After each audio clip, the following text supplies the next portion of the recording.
రక్తం వరదలై పారుతుంటే ఈ దేశాన్ని శాంతి భద్రతలతో నిలబెట్టడానికి ఆనాడు నెహ్రూ గారు ఒక దార్శనికతను ప్రదర్శించి ఈ దేశ మొదటి ప్రధానమంత్రిగా వారు కార్యక్రమాలు చేపట్టడమే కాదు, వారి నేతృత్వంలో సర్దార్ వల్లభాయ్ పటేల్ని కాంగ్రెస్ పార్టీ ఏఐసిసి అధ్యక్షుడిగా పనిచేసిన సర్దార్ వల్లభాయ్ పటేల్ని కేంద్ర హోంశాఖ మంత్రిగా నియమించి ఈ దేశంలోనూ శాంతి భద్రతలను కాపాడిన గొప్ప చరిత్ర పండిత్ జవహర్లాల్ నెహ్రూ గారిది. ఇదే కాదు, ఆనాడున్న కరువు, ఆనాడున్న ఆకలి కేకలు, ఆనాడు ఈ దేశం చదువుకుంటూనే బాగుపడుతుందన్న ఆలోచనతోని ఈ దేశంలో ఎడ్యుకేషన్ అండ్ ఇరిగేషన్ని మొదటి ప్రాధాన్య కింద పండిత్ జవహర్లాల్ నెహ్రూ గారు తీసుకున్నారు. ఎడ్యుకేషన్ రెవల్యూషన్, ఇరిగేషన్ రెవల్యూషన్ ఈ దేశానికి పరిచయం చేసి ఈ దేశంలో బాక్రానంగల్ డ్యామ్ నుంచి మొదలు పెడితే నాగార్జున సాగర్ డ్యామ్ వరకు, శ్రీశైలం వరకు, శ్రీరామ్ సాగర్ వరకు ఆనాటి ప్రధానమంత్రి పండిత్ జవహర్లాల్ నెహ్రూ గారు పునాదులు వేసినారు. ఈ దేశంలో పదుల కొద్ది యూనివర్సిటీలను నెలకొల్పి రీసెర్చ్లు చేయించి లక్షలాది కోట్లాది మంది విద్యార్థులు ఇవాళ పీజీలు పిహెచ్డీలు చదువుతున్నారు, డాక్టర్లు లాయర్లు అవుతున్నారు, ఐఏఎస్లు ఐపీఎస్లై ఈరోజు ఈ దేశంలో పరిపాలనను ఒక దారిలో పెట్టినరు అనంటే ఆనాడు పండిత్ జవహర్లాల్ నెహ్రూ గారు ఈ దేశానికి అందించిన గొప్ప ఆలోచన, గొప్ప విద్యా విధానము, పంచవర్ష ప్రణాళిక ప్రపంచ దేశాలతోని పోటీ పడే విధంగా ఈ దేశాన్ని తీర్చిదిద్దింది పండిత్ జవహర్లాల్ నెహ్రూ గారు. అలాంటి పండిత్ జవహర్లాల్ నెహ్రూ గారు ఈ తెలంగాణ రాష్ట్రంలో ఉన్న కట్టిన ప్రాజెక్టులు ఈరోజు సజీవ సాక్ష్యంగా ఉన్నాయి. ఎన్ని వరదలు వచ్చినా, ఎన్ని విపత్కర పరిస్థితులు వచ్చినా నాగార్జున సాగర్, శ్రీశైలం, శ్రీరామ్ సాగర్ లాంటి ప్రాజెక్టులు పండిత్ జవహర్లాల్ నెహ్రూ గారు మనకు అందించిన సంపద ఈరోజు తెలంగాణ రాష్ట్ర ప్రజలు, రైతులు ఈరోజు గొప్పగా అనుభవిస్తున్నారు. వారి వారసత్వం కింద వచ్చిన శ్రీమతి ఇందిరాగాంధీ గారు స్వతంత్రం వచ్చిన తర్వాత కూడా కాంగ్రెస్ పార్టీ నాయకులు స్వతంత్రం కోసం అమరులైనరు. వారు అమరులై ఈ దేశానికి స్వతంత్రం తీసుకొచ్చిన స్వతంత్రం భారతదేశాన్ని ప్రపంచ దేశాల ముందు ఒక బలమైన దేశంగా నిలబెట్టి గొప్ప పరిపాలన అందించిన దార్శనికుడు పండిత్ జవహర్లాల్ నెహ్రూ గారి నుంచి వారు పండిత్ జవహర్లాల్ నెహ్రూ గారు అధికారంలో ఉన్నప్పుడు ఏ పదవి శ్రీమతి ఇందిరాగాంధీ గారు తీసుకోలేదు. నేను ఎందుకు ఈ మాట చెప్పదలుచుకున్నా అంటే పదే పదే కొంతమంది సన్నాసులు కుటుంబ రాజకీయాల నుంచి వారసత్వ రాజకీయాల గురించి మాట్లాడుతుంటారు. పండిత్ జవహర్లాల్ నెహ్రూ గారు ప్రధానమంత్రిగా ఉన్నంత కాలం శ్రీమతి ఇందిరాగాంధీ గారు ప్రభుత్వంలో ఏ బాధ్యత తీసుకోలేదు.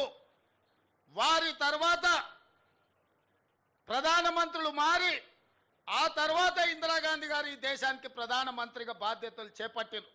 నేను ఇవాళ అడుగుతున్నా, ఇవాళ దళితులు, గిరిజనులు, ఆదివాసీలు, మైనారిటీలు తమ ఇళ్లల్లో తమ కుటుంబ సభ్యుల ఫోటో ఉన్నా లేకపోయినా ఇందిరమ్మ ఫోటో పెట్టుకొని ఒక దేవతలాగా పూజిస్తున్నారు అంటే బ్యాంకుల జాతీయకరణ చేసింది శ్రీమతి ఇందిరాగాంధీ గారు. ఆనాడు కొంతమంది ఆగర్భ శ్రీమంతులకే బ్యాంకులు అందుబాటులో ఉంటే ఆ బ్యాంకులను జాతీయకరణ చేసి దళితులకు, గిరిజనులకు బ్యాంకుల్లో ఖాతాలు తెరిచి బ్యాంకుల నుంచి మద్దతు ఇచ్చి వాళ్ళ అభ్యున్నతి కోసం పనిచేసింది శ్రీమతి ఇందిరాగాంధీ గారు. రాజభరణాలు రద్దు చేసింది శ్రీమతి ఇందిరాగాంధీ గారు. స్వతంత్ర కంటే ముందు రాజ్యాలు ఉన్న రాజులకు రాజభరణాలు ఇవ్వడం ద్వారా దేశం యొక్క ఆర్థిక సంపద రాజులకు పంచి పెడుతుంటే రాజభరణాలు ఇక చెల్లవు, రాచరికపు ఆనవాళ్ళు ఉండొద్దు అని ఇందిరమ్మ రాజభరణాలు రద్దు చేసి పేదలు కట్టే పన్నులు అత్యంత నిరుపేదలకు పంచాలన్న ఆలోచన చేసింది శ్రీమతి ఇందిరాగాంధీ గారు అన్న సంగతి ఇవాళ చెప్పాలి. ఒకప్పుడు జమీందారులు, జాగీర్దారులు, భూస్వాముల దగ్గర, నవాబుల దగ్గర వేలాది ఎకరాల భూములుండి వాళ్ళ భూముల్లో దళితులు, గిరిజనులు, బలైన వర్గాలు, పేదలు బానిసలుగా వెట్టి చాకిరి చేస్తుంటే దళితుల గిరిజనుల బలహీన వర్గాల ఆత్మగౌరవం పెరగాలి అని అంటే సొంత భూమి ఉండాలి అని భూములను వేలాది లక్షలాది కోట్లాది ఎకరాలను భూస్వాముల దగ్గర నుంచి గుంజుకొని అసైన్మెంట్ పట్టాల పేరు మీద భూములు పంచిపెట్టింది ఇందిరమ్మ కాదా? ఇవాళ ఈ రాష్ట్రంలో 25 లక్షల ఎకరాలు అసైన్మెంట్ పట్టాల పేరు మీద భూములు ఇచ్చిండ్రు. ఇవాళ దళితులు గిరిజనులు ఆత్మగౌరవంతో సొంత ఊర్లో సొంత ఇంట్లో సొంత భూమిలో దుక్కి దున్నుకొని బుక్కెడు అన్నం తింటుండ్రు అంటే అది ఇందిరమ్మ ఇచ్చిన వరం అన్న సంగతి నేను ఈరోజు చెప్పదలుచుకున్నా. పూరు గుడిసెలల్లా పేదరికంలో దాపు లేకుండా బతుకుతున్న వాళ్లకు ఇల్లు ఇవ్వాలి, మీ సొంత ఇల్లు ఉండాలి, మీ గ్రామంలో మీరు ఆత్మగౌరవంతో బ్రతకాలి అంటే మీకు సొంత ఇల్లు ఉండాలి అని ఇండ్ల పట్టాలిచ్చి సొంత ఇళ్ళనిచ్చి ఇందిరమ్మ ఇళ్ళని కట్టించింది ఇందిరమ్మ కాదా? ఇవాళ పేదల కోసం అసైన్మెంట్ సీలింగ్ యాక్ట్ను తీసుకొచ్చి లక్షలాది ఎకరాల భూములను పేదలకు పంచిండ్రు. పోడు భూములను పోడు పట్టాలిచ్చి ఆదివాసీలను గిరిజనులను ఆదుకున్నది. ఇవాళ మా లంబాడ సోదరులు రవీంద్రనాయకుడు ఉన్నాడు, లంబాడాలని ఎస్టీలలో చేర్చింది ఇందిరమ్మ కాదా? ఇవాళ ఎస్టీ రిజర్వేషన్లు డాక్టర్లు లాయర్లు ఇంజనీర్లై ప్రజాప్రతినిధులై చట్ట సభలలో ఎమ్మెల్యేలు ఎంపీలు మంత్రులైన గిరిజన సోదరులారా లంబాడి మిత్రులారా ఇవాళ మీ అభ్యున్నతికి కారణం ఇందిరమ్మ కాదా అని నేను అడుగుతున్నా. ఇవాళ ఈ దేశంలో రిజర్వేషన్లు ఇచ్చి రిజర్వేషన్లు తెచ్చింది కాంగ్రెస్ పార్టీ. పండిత్ జవహర్లాల్ నెహ్రూ ఇందిరమ్మ కాదా అని నేను ఈరోజు ఆలోచన చెయ్యమని అంటున్నా. అలాంటి ఇందిరమ్మ ఈ దేశ సమగ్రత కోసం, ఈ దేశ అభ్యున్నతి కోసం, ఈ దేశాన్ని ఉన్నత శిఖరాల వైపు నడిపించడానికి ఈ దేశంలో వచ్చిన ఉగ్రవాదాన్ని అణచివేస్తే ఇందిరమ్మను పొట్టన పెట్టుకున్నది ఉగ్రవాదులు కాదా? ఈ దేశం కోసం ఆఖరి శ్వాస వరకు చివరి రక్తపు బొట్టు వరకు త్యాగం చేసింది ఇందిరమ్మ కాదా అని నేను ఈ సన్నాసులను నేను అడగదలుచుకున్నా. వారి వారసత్వంగా రాజకీయాలకు దూరంగా ఉండి పైలట్గా ఒక ప్రధానమంత్రి కొడుకుగా కాకుండా ఒక సాంకేతిక నిపుణుడిగా దేశానికే దూరంగా ఉన్న రాజీవ్ గాంధీ ఆనాడు ఇందిరమ్మ మరణం ఈ దేశానికి నాయకత్వ సమస్య వచ్చినప్పుడు అందరూ ముఖ్యులందరూ ఈ దేశ మేధావులందరూ రాజీవ్ గాంధీని దేశానికి రప్పించి ఈ దేశానికి ప్రధానమంత్రిగా బాధ్యతలు తీసుకోమంటే ఆనాడు ఈ దేశ ప్రజల కోసం 100 కోట్ల జనాభా కోసం ఆనాడు రాజీవ్ గాంధీ ప్రధానమంత్రిగా బాధ్యతలు చేపట్టిన వారు ప్రధానమంత్రిగా బాధ్యతలు చేపట్టినంత వరకు 21 సంవత్సరాలు ఓటు హక్కు ఉండే. కానీ దేశం యొక్క భవిష్యత్తు యువత చేతుల్లో ఉంది. సమూలమైన మార్పులు రావాలంటే ప్రపంచంతో పోటీ పడాలంటే 21 ఏళ్లకు ఓటు కాదు 18 సంవత్సరాలు నిండిన నూనూగు మీసాల యువకులు ఈ దేశ భవిష్యత్తును నిర్ణయించాలి. మీకు ఓటు హక్కు ఇస్తున్నామని రాజ్యాంగాన్ని సవరించి 18 ఏళ్లకే ఓటు హక్కు ఇచ్చింది రాజీవ్ గాంధీ కాదా అని ఈ సన్నాసులను సోయిలేనోళ్ళని నేను అడగదలుచుకున్నా. ఇదే కాదు, మహాత్మా గాంధీ గారు ఒక మాట చెప్పిండ్రు, ఈ దేశం యొక్క ప్రాణం గ్రామాలలో ఉంది, ఈ పంచాయతీలే పట్టుగొమ్మలు ఈ దేశానికి అన్నారు.